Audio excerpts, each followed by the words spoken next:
Hello everyone and welcome back to the History of Scotland, episode 48, A Lion of Scotland.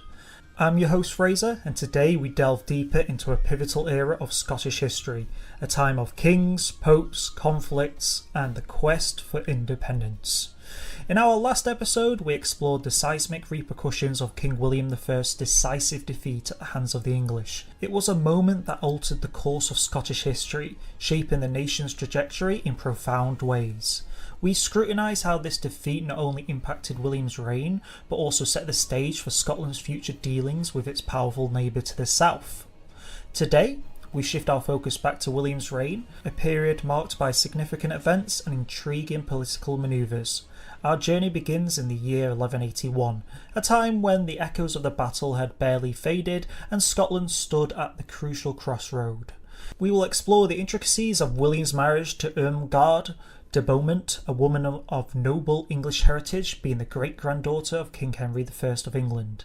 This union was not just a martial alliance, but a strategic pivot, intertwining the destinies of the two nations. William's reign was not just about consolidation through marriage, it was also a time when he quarrelled and quelled the remnants of internal rebellions that we laid through in last week's episode, laying the groundwork for a Scotland that could stand independent and resilient against the looming figure of the future King Richard the Lionheart of England. This period was crucial as it saw William navigating through a labyrinth of political challenges to restore Scotland's sovereignty and dignity. Additionally, we'll delve into the intriguing aspect of William's reign, his quarrel with Pope Alexander III. This dispute, ignited by the contentious double claim to the vacant bishopric of St Andrews, was more than a mere ecclesiastical tussle. It was a struggle that had profound implications for the authority and independence of the Scottish Church, and by extension, the nation itself. As we journey through these historical narratives, we are setting the stage for our next two episodes. In these, we'll explore the status of the key noble families during William's reign, examining their relationships and standings with the king. Furthermore, we'll recount the stirring tale of William's ultimate triumph in steering Scotland towards independence from English dominance.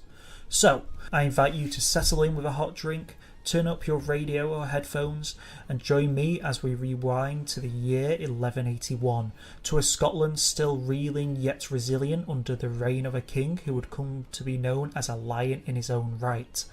Let's embark on this historical journey together, tracing the footsteps of William as he navigates through the challenges and triumphs that would come to define his legacy and the fate of Scotland. In the tapestry of Scottish history, the personal life of a monarch often weaves an intriguing narrative as their public reign. King William I of Scotland, also known as William the Lion, was no exception. Before we delve into the political marriages and alliances that shaped his reign, it's crucial to understand his personal life, particularly his relationship with Isabel de Beaumont. Isabel de Beaumont was a figure shrouded in complexities of medieval relationships. Unlike the formal and political motivated unions typical of royalty, Isabel's connection with William was more personal and less officially recognised. She was not considered a legitimate partner for William in the traditional sense, primarily due to the absence of a formal marriage, which was a cornerstone for legitimacy in royal unions during this period. This lack of an official martial bond rendered their relationship and their offspring from it illegitimate in the eyes of the contemporary societal and ecclesiastical norms. Despite this, William and Isabel's relationship was fruitful, resulting in the birth of several children who would have carved their own paths in the annals of Scottish history. Their children included Robert.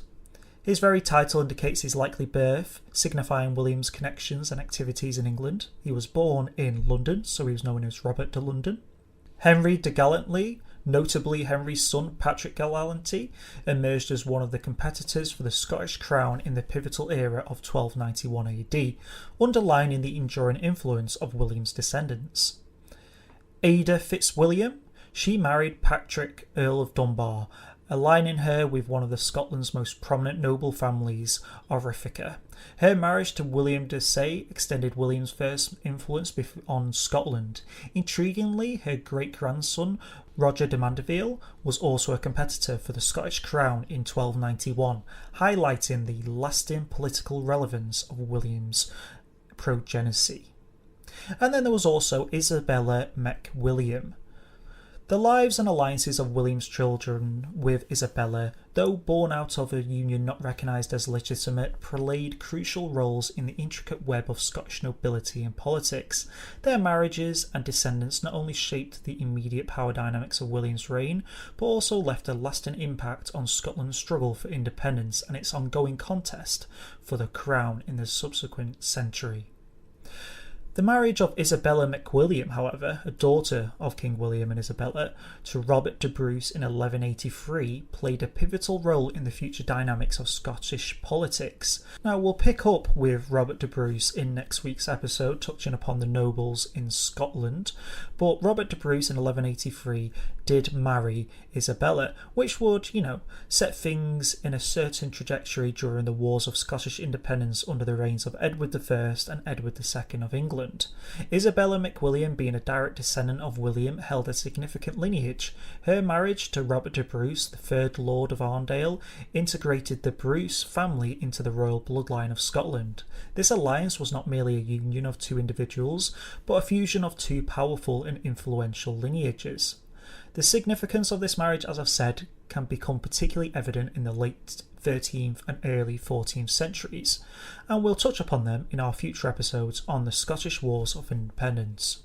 Now, William did need a legitimate marriage, because he cannot have illegitimate sons and daughters coming to the throne of Scotland.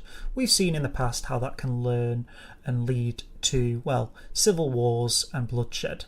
So, in the chronicles of medieval Scotland, the marriage of King William I to Ermengarde de Beaumont stands as a significant event intertwined with political alliances and royal obligations. Ermengarde herself was a figure of noble lineage. Born around 1170 AD to a family of considerable standing, her father Richard I was the Viscount of Beaumont-le-Vicomte in Fresnay, and Suzanne, while her mother, Liesel, belonged to another prominent family. The Viscount was a notable figure in the 12th century, primarily recognised through his familial connections and feudal status. He was a father of Ermengarde, as we mentioned. As is for relation to King Henry I of Scotland, this is rooted in the intricate network of European nobility and royal marriages. Richard, through his daughter Ermengarde, was connected to the English royal family, but not directly related to King Henry I. Ermengarde de Beaumont was a great-granddaughter of Henry I, but this connection came through her matrilineal lineage. Ermengarde's mother, Lucille, was a descendant of Henry I. Specifically, Ermengarde's matrilineal grandmother, Lucille, was likely Juliana or Judith of Maine, who was married to Robert de Beaumont, 1st Earl of Leicester. This Robert de Beaumont's mother, Isabella, was a granddaughter of Henry I, making Ermengarde, in a long trajectory, great-granddaughter. Therefore, Richard I, Viscount, was not directly related to King Henry. His connection to the English king came through his wife's family and was cemented by his daughter Ermengarde's marriage to William I of Scotland. This marriage effectively linked to the Scottish royal family with the descendants of the English king, illustrating the complex web of alliances and relationships that characterised the European nobility in the Middle Ages. However, the marriage between William and Ermengarde was not born out of romantic or diplomatic courtship, as was typical of the era. Instead, it was a direct consequence of the Treaty of Fallouse, an agreement signed by William after his capture following the Battle of Lamwick in 1174, and something we delved in detail in last week's episode. Thus, in 1186, under the shadow of this treaty, William married Ermengarde de Beaumont at Woodstock Palace. Ermengarde was not just any noblewoman, she was a great-granddaughter of King Henry, as we mentioned, a connection that added a layer of political intrigue to the marriage.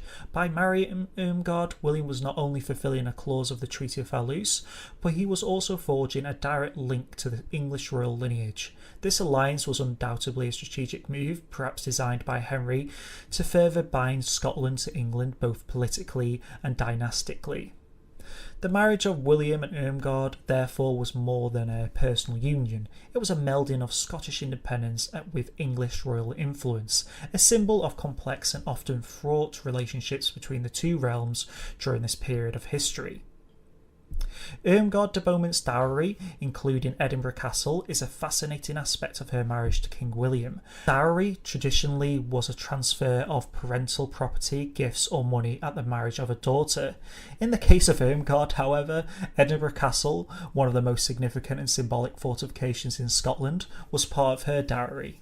The fact is particularly intriguing when considering that we know Edinburgh Castle was already under King William's control at the beginning of his reign, but because of the capture at the Battle of Alnwick and the Treaty of Fowlus, he gave Edinburgh Castle over to Henry. The treaty effectively made William a vassal, as we knew, to King Henry II. So in this context, the inclusion of Edinburgh Castle in Ermengarde's dowry can be seen as a symbolic gesture by Henry II, underlying his control over Scottish affairs, including the disposition of key fortresses in the area. Rewriting the response to focus more on the typical procedures of a medieval wedding, particularly in the context of King William's marriage to Ermengarde de Beaumont. The wedding was held at Woodstock Palace in 1186. It underlined English influence over Scottish matters, even extending to the arrangements of royal marriages. Medieval weddings, especially among the nobility, were elaborate affairs, steeped in tradition and symbolism. The ceremony at Woodstock, a prestigious royal residence, would have adhered to these customs, while also reflecting the social and political stature of those involved. Before the wedding, there were likely negotiations and exchanges of gifts. The dowry, a crucial aspect, would have been agreed upon, which in this case, as we knew, was Edinburgh Castle. This period also involved legal agreements about land, titles and alliances. The actual ceremony would have been a blend of religious and secular practices. A high-ranking clergyman, possibly a bishop from England, would have officiated the wedding, given its royal significance. The couple would have exchanged vows, usually in a chapel or a church, in the presence of an assembly of nobles, family members and other dignitaries. Ermengarde and William would have dressed in finery befitting their status. Ermengarde's wedding gown would have been lavish, often adorned with precious stones and symbols of her family's coat of arms, while William would have worn attire reflecting his royal status, including his crown. Following the ceremony, a grand feast would have been held. These celebrations were as much of a part of the wedding as the ceremony itself, featuring an array of food, wine, music and entertainment. The feast, likely held in the Great Hall of Woodstock Palace, would have been an opportunity for the nobility to socialise, form alliances and display their wealth and power. After the celebrations, there would have been a consummation of the marriage, which sometimes was formalised, even attended by witnesses to ensure the legitimacy of the heirs. The guest list for the wedding, while not specifically recorded, would likely have included a mix of English and Scottish nobility, as well as ecclesiastical figures of high standing. It would have been an event where politics and ceremony intertwined, with attendees representing the significant political, familial and alliances interests of the time. High-ranking English nobles, close associates of King Henry II and possibly representatives from the Scottish nobility who had allegiances or interests aligned with the English crown would have been present. The presence of the Scottish nobles would have been significant, symbolising the ongoing interplay between Scottish independence and English overlordship, hence why Henry II probably officiated the wedding being close to William during the ceremony. But what about the relationship of this marriage? Was it a loving marriage like David I and his wife, or St Margaret of Scotland and Malcolm Canmore, or was it a more symbolic diplomatic marriage? A few aspects often offer glimpses into their marital life. First, it's important to remember that their marriage was arranged under the terms of the Treaty of Fowlus. Such agreements, while standard at the time, did not necessarily lay the foundation for a marriage based on the love or personal affection that they had for each other. Instead, they were primarily about securing the alliances, strengthening political ties and producing heirs, or in Henry II's case, making sure Scotland was under his thumb. Despite this, there were indications that William's and Ermengarde's marriage was a stable and perhaps even a respectful partnership. Ermengarde is known to have had some influence in the religious and cultural affairs of Scotland, suggesting that William valued her opinions and allowed her a role in public life of the kingdom. This level of involvement was not always typical in arranged marriages of the time, indicating a degree of mutual respect and collaboration in their relationship, and is something we'll come back to with Ermengarde and how she pops into our story as we progress through William's reign. The couple's difficulty in producing an heir for several years could have placed strain on their marriage, as producing offspring was a crucial aspect of royal unions. However, eventually they had several children, including the future King Alexander II of Scotland. This eventual success in producing heirs might have strengthened their bond and provided a shared focus for their union. In the absence of direct evidence about their personal interactions, it's challenging to categorically state whether their marriage was happy and a loving one. It seems to have been a relationship that functioned effectively within the context of medieval monarchy, fulfilling the political and dynastic requirements expected of them. Whether it evolved into a partnership of deeper affection and understanding, as modern sensibilities might hope, remains a matter of speculation and interpretation based on the limited records available. The children of both of them, though born into a marriage, was initially more of a political arrangement than a romantic union, played significant roles in the tapestry of Scottish and British history. Each child's life and marriage reflected the intricate interplay of power, alliances, and medieval politics. The first that was born was Margaret of Scotland, who would later be known as Countess of Kent. As the eldest child, Margaret's marriage was a matter of state importance. She married Hubert de Beaumont, 1st Earl of Kent, a prominent figure in the English court. This union was not just a personal alliance, but also a political strategy, tying the Scottish royal family to one of the most influential figures in England. Her life and position would have had considerable influence on the political landscape of both Scotland and England. There was Isabella of Scotland, Countess of Norfolk. Isabella's marriage to Roger Bigod, 4th Earl of Norfolk, was another strategic alliance. The Bigod family was one of the most powerful in England, and this marriage further strengthened the ties between the two countries. Isabella, through her marriage, would have played a role in complex web of English politics and power dynamics. And there was also Alexander, who would be later known as our Alexander II of Scotland. He was the most notable of their children. He would succeed his father as King of Scotland, and his reign was marked by efforts to regain territories lost to England and to consolidate Scottish authority. He's a king that we'll touch upon in the future, but be aware, Alexander, later to be known as Alexander II, would come into play in our story. And then there was also Marjorie. Marjorie married Gilbert Marshall, 4th Earl of Pembroke, another influential marriage that served to intertwine Scottish interests with those of powerful English nobles. And you see a common recurrence here. A lot of the Scottish royal family and English royal families and even the noble families all intermarried with each other. So even though they were seen as two separate countries, a lot of them would have known each other very personally through these marriages. As we continue to explore the reign of William and the subsequent rule of Alexander II, we'll revisit these children and their roles in greater detail. Their lives and marriages were not just matters of personal significance, but also deeply intertwined with the political, social and cultural fabric of the British Isles.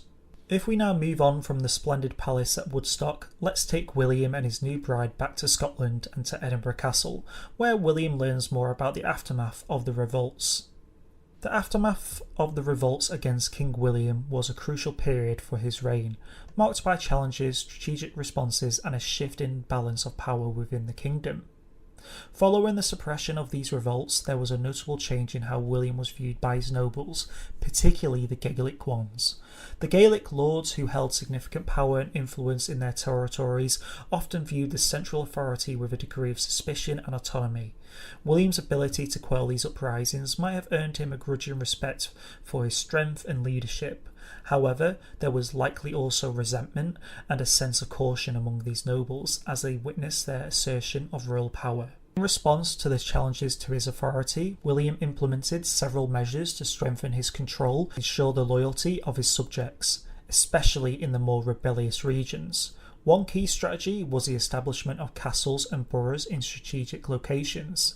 These fortifications served multiple purposes. They were symbols of royal power and Norman authority. They provided military control over key areas, and they facilitated the administration and economic development of these regions. By building these structures, William not only secured his defence capabilities, but also integrated these areas more closely into the realm.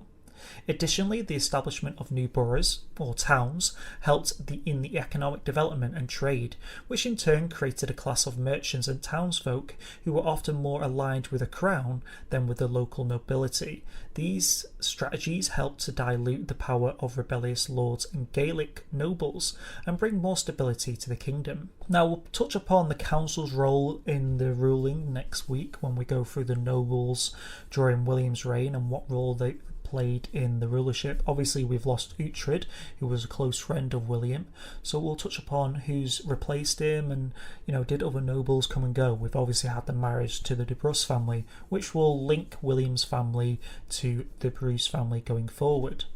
If we now move to the ecclesiastical sphere, there was a dispute between William and Pope Alexander III over the bishopric of St Andrews, and this was a significant episode in medieval Scottish history, highlighting the tension between royal authority and the church.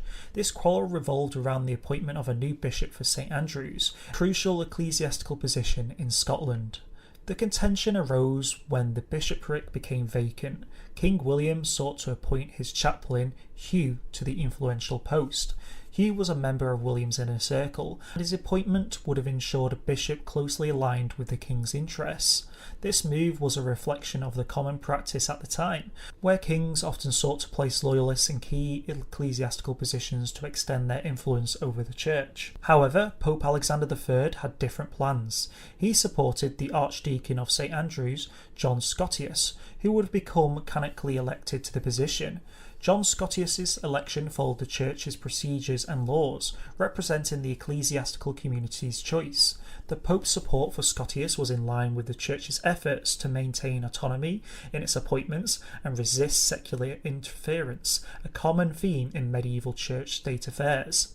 This disagreement led to a hostile exchange between William and Alexander, each asserting their authority over the matter. The conflict was part of a broader struggle during the Middle Ages, where the European monarchs and the papacy often clashed over the control of appointments within the church. Just ask the King of France how he viewed the Pope. Alexander III then died in 1181. His successor, Pope Lucius III, looked at the position of Scotland and the papacy in a different light. He decided to consent to a compromise. According to this agreement, Hugh was appointed to the bishopric of St Andrews, while John Scotius was made the Bishop of Dunkeld. The compromise allowed both parties to claim a measure of victory. King William saw his candidate installed in St Andrews, while the church maintained its right to have a say in the ecclesiastical appointments through John Scotius's placement in Dunkeld. This resolution, however, was more than just an agreement over ecclesiastical positions. It represented a delicate balancing act between royal ambition and the church's authority. William later successfully secured a papal bull from Pope Clement III, which declared that the Church of Scotland was directly subject only to Rome. This declaration was a strategic move and a diplomatic victory for William, as it effectively rejected the claims of supremacy that had been put forward by the English Archbishop over the Scottish Church. The papal bull directly challenged the existing dynamics as outlined in the Treaty of Fallouse, which William had been compelled to agree to following his capture in 1174. The treaty had placed Scotland under the overlordship of the English king, as we knew, but it also put the extension of the English dominion over the Scottish ecclesiastical matters. The English archbishops, particularly of York, had often claimed authority over the Scottish Church, as we know in previous episodes, a claim that was bolstered by this treaty. By obtaining this papal bull, William achieved a significant undermining of English claims over the Scottish Church. It asserted the independence of the Scottish Church from ecclesiastical English ones, and placing it directly under the papal authority. This move was not just a religious statement, but also a political manoeuvre. It served to weaken the implications of the Treaty of Fallouse, and was a step towards reasserting Scottish sovereignty both in secular and religious domains. For William, this was a substantial victory. It was a diplomatic achievement that demonstrated his ability to navigate the complex web of medieval politics and to counter the influence of England over Scottish affairs. The papal bull provided a form of international recognition of Scotland's religious independence, which in the context of the times was closely tied to the notion of national sovereignty.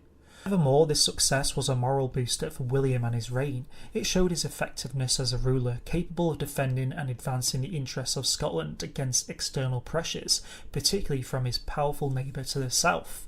In a period marked by struggles for power and autonomy, securing the papal bull was a significant first win for William, laying the groundwork for his continued efforts to strengthen Scottish independence and identity over England. Well, I hope you all enjoyed delving deeper into the reign of William I, a period in Scottish history marked by challenges, resilience and strategic triumphs. We've seen how our monarch navigated through turbulent times, laying down the stepping stones for a stronger Scotland. It's a journey of gradual improvement and a strategic mastery, and it's heartening to see things moving in a positive direction for our Scottish king. Now, normally I'd go over the references I used in this episode, the books I've read, but it's practically all the same references and books I've already mentioned in previous episodes. So do go to the end of the past 3-4 episodes if you wish to learn more about what references I used and what books I've read to write this script. Anyway, looking ahead, our next episode promises to be equally captivating. We will explore the noble families during William's reign and examine their standings with the king. This exploration will provide us with a clear picture of the intricate web of loyalties and power dynamics that shaped Scotland during this era. Following this, we'll delve into the gripping narrative of Scotland's eventual fight for independence from England, a saga of bravery, strategy, and the unyielding spirit of a nation. And there's more excitement on the horizon. To celebrate our milestone of 50 episodes, we're preparing a special Q&A session. This is your chance to delve deeper and ask questions and satisfy your curiosity about this fascinating period of history, or even just ask questions about myself and the podcast. Stay tuned for more information in our next week's episode on how you can participate in this interactive session. But that's not all. We'll also be taking a step back to explore the Third Crusade and the role of Richard the Lionheart, while shedding the light on Scotland's involvement in these significant historical events such as the Crusades through 3. Our journey through the reign of William I will culminate in one final episode, wrapping up this fascinating chapter of Scottish history and ending a reign who would actually last the longest in Scottish history. So, there's a lot of exciting content ahead for all of us. Remember, our podcasts are released weekly with 3 episodes a month. The next episode will be available next week, continuing our exploration of Scotland's rich and intricate past. Don't forget to follow us on Twitter at the History of SE1, that is, at the History of SE1, and on our Facebook page at the History of Scotland podcast for regular updates, insights and interesting tidbits. And also, a little bit of a tip, to ask any question, you're either going to have to email or you're going to have to Twitter me or use the Facebook page, so it might be a good idea to join one of those two if you want a faster way of asking those questions. We also truly appreciate your support and would love to hear your thoughts, so please leave a review on your favourite podcast platform. Your feedback is invaluable in helping us bring you the best content available.